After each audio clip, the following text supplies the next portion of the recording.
10 বছর পর প্রবাস থেকে দেশে ফিরেছিলেন আরিফ হোসেন। তাকে আনতে বিমানবন্দরে গিয়েছিলেন মা, ভাই বোন আর ভাগ্নে ভাগ্নি।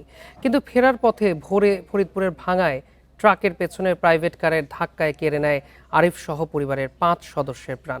ঘটনার পর থেকে পলাতক ট্রাকের চালক। 10 বছর পরে মালয়েশিয়া থেকে দেশে ফেরেন প্রবাসী আরিফুল ইসলাম। তাকে আনতে হজরত শাহজালাল আন্তর্জাতিক বিমানবন্দরে যান আরিফুলের মা, ভাই, বোন, ভাগ্নে ও ভাগ্নি।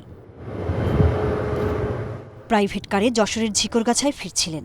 মঙ্গলবার ভোরে ফরিদপুরের মালিগ্রাম এলাকায় দাঁড়িয়ে থাকা ট্রাকের পিছনে ধাক্কা দিলে দুমড়ে মুচড়ে যায় প্রাইভেট কারটি।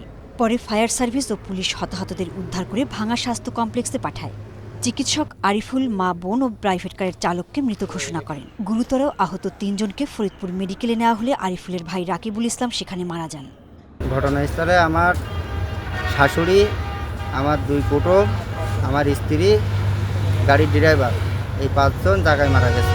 যা ধারণা করলাম যে ওলো ঘুমাই গেছিল, স্পিড গাড়ি ছিল, ঘুমাই গেছে, ঘুমাইনের অবস্থায় মেরে দিছে পিছন থেকে।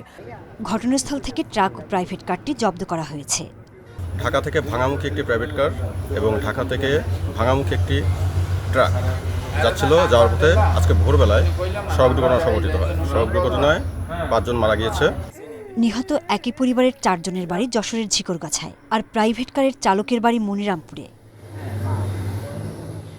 Independent news.